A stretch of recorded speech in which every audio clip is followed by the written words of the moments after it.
आनंददायी आयुष्याकरता आशेचा किरण शोधणाऱ्या चिमुकल्यांचा वाढदिवस बालदिनाच्या निमित्ताने मोठ्या उत्साहात साजरा करण्यात आलाय। एरवी चित्रविचित्र दृश्य पाहून जगणाऱ्या या मुलांच्या आयुष्यात आज रंगीबेरंगी फुग्यांनी सजलेला परिसर डोळ्यात साठवण्याची संधी गणेशोत्सव मंडळाच्या कार्यकर्त्यांनी उपलब्ध करून दिली। देहविक्री करणाऱ्या महिलांच्या मुलांचे वाढदिवस बालदिनाच्या दिवशी साजरे होत असताना या महिलांसह उपस्थितांच्या डोळ्यांच्या कडा देखील आनंदाश्रूंनी पाणावल्या। निमित्त होते गुरुवारपेठेतील वीर शिवराज मंडळ, बाल कल्याणकारी सेवा संस्था व क्रांतिज्योती महिला विकास संस्था यांच्या वतीने बाल दिनाचे औचित्य साधून स्वाधार मोहर संस्थेत आयोजित कार्यक्रमाचे।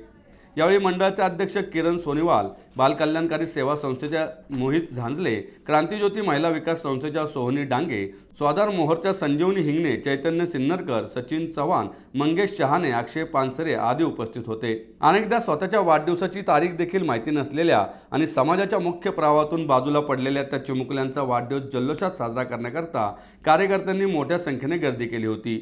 देहविक्री करणाऱ्या महिलांच्या मुलांसाठी काम करणाऱ्या स्वाधार मोहर संस्थेतील मुलांनी केक कापत आपल्या मित्रमंडळींचा वाढदिवस देखील जल्लोषात साजरा केला।